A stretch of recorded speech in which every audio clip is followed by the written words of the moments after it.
وہ خود بھی جو ہے ان یونٹس کے حامی تھے. تو سمہاؤ شاید جو پاکستان پیپلز پارٹی کی طرف سے جو اس وقت ریزسٹنس فیس کرنی پڑی. اور ابھی میں کسی ٹی وی شو کے اندر ایک شیری رحمان صاحبہ کا بیان سن رہی تھی یا شرمیلا فاروقی تھی, مجھے دونوں میں تھوڑی کنفیوژن ہے.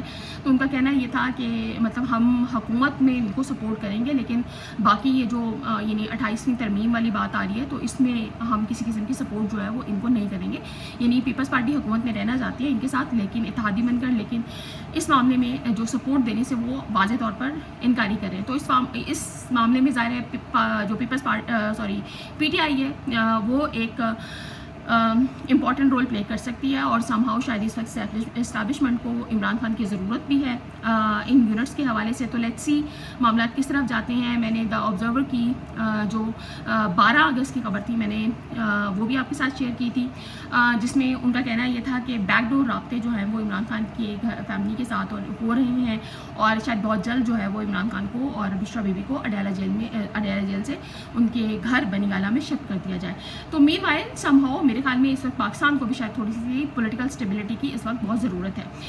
لاسٹلی تھوڑا سا ٹچ کر لیتے ہیں ہم تمغہ جات کو, یعنی امتیاز اسٹور کے حوالے سے. تو امتیاز اسٹور میں بڑی زبردست سیل لگی ہوئی ہے, اور اس سیل میں بہت سے بیوروکریٹس بھی سامنے آ رہے ہیں. کچھ ہمارے ڈی سیز بھی ہیں پنجاب کے, خاص طور پر ان کو بھی دیا جا رہا ہے. میرے لیے جو سب سے حیران کن تھا طاہر اشرفی صاحب, ان کا بنتا تھا, انہوں نے واقعی مطلب اس حکومت کی ٹی سی کرنے میں انہوں نے کسی قسم کی کوئی کمی نہیں کی ہے. تو طاہر اشرفی صاحب کا بنتا تھا. طلحہ برقی ہیں, یہ وزیر اعظم کے معاملے خصوصی ہیں, ان کے لیے تمغہ امتیاز ہے. اور ایک اور معاملے خصوصی ہیں, ان کے بارے میں بھی میں آپ کو بتاؤں گی. اچھا, اس کے علاوہ ہوم سیکرٹری پنجاب احمد جاوید قاضی صاحب تمغہ امتیاز ان کو ملے گا. انہوں نے کون سی گراں قدر خدمات سر انجام دی ہیں یہ کوئی مجھے کسی کو پتہ ہو تو مجھے ضرور بتائیے گا. اس کے علاوہ بابر صاحب دین یہ ڈی جی ہیں پنجاب سوشل پروٹیکشن اتھارٹی کے, ان کو بھی تمغہ امتیاز دیا جائے گا. اور اس کے ساتھ ساتھ جناب ہمارے جو سترہ پنجاب کے حوالے سے بھی جو چیئرمین ہیں ڈی جی ہیں ان کو بھی جو ہے وہ اعلیٰ جو ہے وہ تمغہ بانٹنے کے حوالے سے بات کی گئی ہے. سب سے امپورٹنٹ بات یہ ہے کہ اسحاق ڈار صاحب کو ملے گا, محسن نقوی صاحب کو ملے گا, محمد اورنگزیب صاحب کو ملے گا. اور محمد اورنگزیب صاحب وہی محمد اورنگزیب ہیں جن کے بارے میں یہ کہا جا رہا تھا کہ جب اگر اسمبلی کے اندر وزراء چینج ہوئے تو ان کا نمبر بھی آئے گا. اس کی وجہ یہ ہے کہ ان کی کارکردگی سے لوگ مطمئن نہیں تھے, یعنی اسٹیبلشمنٹ مطمئن نہیں تھے, لیکن اچانک آپ کے سامنے یہ خبر آئی کہ ان کو تمغہ جات سے نوازا جا سکتا ہے. اچھا, اس حوالے سے میرے لیے سب سے انٹرسٹنگ یہ تھا کہ ماجد نظامی صاحب جو ہے وہ بڑی ڈیٹیل سے ان چیزوں کو جو ہے وہ شیئر کر رہے تھے. تو ماجد نظامی صاحب نے آج ایک بڑا زبردست ابھی ٹویٹ کیا, اور ان کا کہنا یہ تھا جو جس حوالے سے میں بھی, کیونکہ آرٹیکل 259 کے اندر جو ہمارے کانسٹیٹیوشن ہے نا اس کے اندر بتایا گیا ہے کہ تمغے جو ڈسٹریبیوشن ہے اور وہ اس کا سارا کرائٹیریا اور ایوری تھنگ اس حوالے سے ہیں. اچھا, ماجد نظامی صاحب کہتے ہیں کہ پاکستان میں ایوارڈ پالیسی میں واضح طور پر درج ہے کہ اگر کسی کو سول اعزاز مل چکا ہے اور وہ آئندہ 5 سال تک کسی اور اعزاز کے لیے زیر غور آنے کا اہل نہیں ہوگا, لہٰذا قانون کی ممکنات بنا کر ایکسیپشنل کیسز میں غیر معمولی جواز کی آڑ میں سال 2 سال بعد دوبارہ تمغے بانٹے جا رہے ہیں, کیونکہ ان کے اپنے گھر کے تمغے ہیں. اور اس حوالے سے کیا بات کی جائے. اچھا, اس میں انہوں نے ایک بڑی زبردست بات کی تھی کہ حکومت پاکستان کی جانب سے صحافت کے شعبے میں فیصل زاہد ملک کو تمغہ امتیاز سے نوازا جائے گا. 2 سال پہلے ان کے والد سابق بیوروکریٹ اور صحافی مرحوم زاہد ملک کو بھی ہلال امتیاز سے نوازا گیا تھا. مزید کچھ سال پہلے زاہد ملک کو ستارہ امتیاز سے بھی نوازا گیا تھا. اسی طرح سے یہ بڑی زبردست انہوں نے بات کی ہے کہ اندھا بانٹے ریوڑی مڑ مڑ اپنوں کو. تو اس میں یہی جو میں طلحہ برقی کی بات کر رہی تھی, تو ان کو بھی عوامی خدمات کے شعبے میں اعلیٰ کارکردگی پر تمغہ امتیاز سے نوازا جائے گا. اچھا, اس کے بعد جناب ہمارے صالح ظفر صاحب ہیں. میں جرنلزم کی طرف ویسے بعد میں آؤں گی, میں ابھی اس کو ٹچ کرنا نہیں چاہتی. میں یہاں پر ایاز صادق صاحب کے بیٹے کے حوالے سے بڑی زبردست خبر آئی تھی. یہ اسپیکر ہیں قومی اسمبلی ایاز صادق صاحب کے بیٹے ڈاکٹر محمد علی ایاز کو ایجوکیشن میڈیکل کے شعبے میں اعلیٰ کارکردگی پر تمغہ امتیاز سے نوازا جائے گا. اس گورے نایاب کو آنکھوں کا ڈاکٹر ہونے کے باوجود وزارت توانائی نے لیسکو بورڈ آف ڈائریکٹرز کا ممبر بھی بنایا تھا, تاہم ہرس تاحال ختم نہیں ہوئی. اور یہی اسپیکر اسمبلی ہیں جنہوں نے انلیگل رولنگ دینے کے بعد قومی اسمبلی کا تمام ڈیٹا جو ہے اس کو کلاسیفائڈ قرار دیا ہوا ہے, اور وہ انلیگل رولنگ ہے. وہ میرے ساتھ آپ کہیں پر بھی کورٹ میں بیٹھ کر یا جو ہے کمیشن میں بیٹھ کر ڈیبیٹ کر لیجئے, میں پروو کر دوں گی کہ یہ انلیگل رولنگ ہے, اور اسپیکر کے پاس اختیار ہی نہیں ہے یہ رولنگ دینے کا. لیکن جناب وہی بات ہے، ہماری نظامی صاحب سے ہی کہتے ہیں کہ ہرس ہی ختم نہیں ہوتی. تو جرنلزم میں آ جاتے ہیں. جرنلزم میں سارے ظفر صاحب ہیں، اور مجھے یہاں جو بے بسی ہے نا نون لیگ کی، اس پہ واقعی افسوس ہوتا ہے، اور تھوڑا سا مجھے ترس بھی آتا ہے کہ یہ وہی سارے ظفر صاحب ہیں کہ جب نواز شریف صاحب کو ان کے گھر سے اریسٹ کیا گیا تھا تو انہوں نے ہی خبر چلائی تھی جیو کے اوپر، اور اس میں کہا تھا کہ ان کے کمرے سے فلاں فلاں فلاں فلاں چیزیں جو ہیں، فضول قسم کی چیزیں جو ہیں، وہ خبر آج کل بھی ٹویٹر کے اوپر بڑی چل رہی ہے. اور اس میں خاص طور پر انہوں نے جنسی آلات اور جنسی میڈیسنز اور یہ ساری چیزیں جو ہیں یہ خبر کوٹ کی تھی. اور آج اسی حکومت کے انہی حکمرانوں کے ہاتھوں سے صالح ظفر صاحب کو جو ہے یہ اعزاز دیا جا رہا ہے. یہ وہ صالح ظفر ہیں جن کے بارے میں شاندانہ گلزار نے کچھ ٹائم قبل جو ہے بڑا خاص ٹاک ہوئی تھی ان کی اسمبلی کے اندر، انہوں نے ان کے اوپر ہیرسمنٹ کا الزام لگایا تھا. تو انفارچونیٹلی صالح ظفر صاحب کو دیا جا رہا ہے، عمار مسعود صاحب کو دیا جا رہا ہے. عمار مسعود صاحب کا وہ ڈیزرو کرتے ہیں یہ ایوارڈ. عمار مسعود صاحب نے ظاہر ہے ان کو وی نیوز بنایا. وی نیوز آپ کو آئیڈیا یہ ہے کہ کن کا پروجیکٹ تھا، اور اس کے بعد عمار مسعود صاحب کو کے بارے میں ارے ہوئے اور ان کو یہاں پر ایز این ہیڈ بٹھا دیا گیا، اور اس کے بعد سے جناب ان کے جو ہے ان کے لیے من و سلوہ اتر رہا ہے. اور ساتھ ساتھ ان کی بیگم صاحبہ جو ہیں وہ اینالسٹ بن کر پی ٹی وی کے اوپر بیٹھی ہوتی ہیں. اور یہی نہیں، جو ہمارے انفارمیشن منسٹر ہیں ان کے پی اے جو ہیں ان کا نام ہے عرفات ہے شاید سم تھنگ، تو ان کو جناب دیا جا رہا ہے یہ ایوارڈ. اور اٹس امیزنگ ٹو ہیئر کہ ان کی بیگم جو ہیں وہ بھی پی ٹی وی کے اوپر اینکر ہیں، وہ بھی شو کرتی ہیں. تو جیسے میں پیپس کی بات کری تھی نا، گیلانی صاحب کی بات کر رہی تھی، اور میں کہتی تھی کہ سارا ٹیلنٹ جو ہے گیلانی صاحب کی فیملی میں اللہ تعالیٰ نے اتارا ہے، اس لیے پیپس میں جتنے عہدے ہیں ان کے اہل گیلانی صاحب کے بچے ہیں. اس لیے جو آئی ایم ایف کی رپورٹ بھی آئی تھی جس میں انہوں نے کہا تھا کہ پاکستان کے اندر جو بھی جابس ہیں یا جاب سیکٹر ہے وہاں پر نوکریاں ٹیلنٹ کی بنا پر جو ہے وہ نہیں دی جاتی ہیں بلکہ تعلقات کی بنا پر دی جاتی ہیں. تو یہاں تمغے بھی تعلقات کی بنا پر بانٹے جا رہے ہیں، اور مجھے افسوس ہوتا ہے. ظاہر ہے ثانیہ سعید صاحبہ کو بھی دیا ہے انہوں نے، ہم نیوز کی جو ڈائریکٹر ہیں ان کو بھی دیا ہے انہوں نے، ان کا بھی نام ہے اس کے اندر.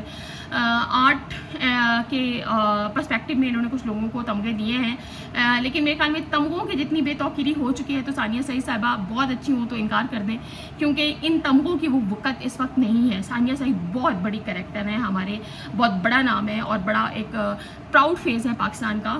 اگر ہم انٹرٹینمنٹ انڈسٹری کی بات کریں، ماریا واسطی کو دیا ہے انہوں نے، ان کا نام نامینیٹ کیا ہے. لیکن صحافت میں اور خاص طور پر عوامی خدمات میں، اور اس کے بعد عوامی خدمات میں آپ نے ڈی سیز، بیوروکریٹس، بڑے بڑے بیوروکریٹس کے نام شامل ہیں. آپ نے اس طرح سے بانٹے ہیں کہ کل ہو نہ ہو والی بات ہے جناب. اور اس کے بعد عادل شاہ زیب صاحب آ جاتے ہیں. عادل شاہ زیب صاحب میں مزید زیادہ کچھ کہنے کی جرات نہیں کروں گی. یہ وہ چہرے ہیں، یہ وہ شاندار چہرے ہیں جن کے بارے میں آر ٹی آئیز فائل کی ہوئی ہیں، اور ministry of information and broadcast جس پہ جواب دینے سے جو ہے وہ انکاری ہے، اور اس کے بعد پی ٹی وی بھی انکاری. اور ایون اب میں نے پاکستان ٹی وی کے حوالے سے بھی عادل شاہ زیب سے لے کر ثاقب تنویر تک، ثاقب تنویر تو ویسے بھی کہتے ہیں آر ٹی کی کیا ضرورت ہے، ہم ویسے ہی ڈاٹا دے دیتے ہیں. تو وہ سب چیزیں جو ہیں وہ ان کے اپوائنٹمنٹ سے لے کر ان پر کیے جانے والے اخراجات اور وہ سب چیزیں میں ان کی ڈیٹیل مانگ رہی ہوں. لیکن منسٹر صاحب ہر جگہ پر بیٹھ کر یہ ضرور کہتے ہیں کہ ہم نے ہر چیز بڑے جو ہے وہ میرٹ پر کیا ہے، لیکن میرٹ پر اگر آپ نے سارا کام کیا ہو تو پھر آپ کو اس ڈیٹا کو پبلک کرنے میں ایشو نہیں ہونا چاہیے. تو یہ ہمارے صحافت کے وہ شاندار چہرے ہیں جن کو اعزازات سے نوازا گیا ہے. تو آج کے دور میں مجھے ایسا لگتا ہے کہ جو امتیاز اسٹور پہ سیل لگی ہے تمغوں کی، اس میں جو تمغہ یافتہ لوگ نہیں ہیں، آپ کے لیے ایک کیٹیگری بنا لینا بہت آسان ہے کہ اگر کوئی اس وقت انڈیپینڈنٹ جرنلزم کر رہا ہے یا اپنی بیس پر واقعی تھوڑے سے ایتھکس کو لے کر چل رہا ہے تو وہ صحافی ہیں جن کو تمغے نہیں دیے گئے. باقی یہ تھوڑی سی اپڈیٹ تھی. اپنا خیال رکھیے گا، اپنوں کا بھی خیال رکھیے گا. اللہ حافظ.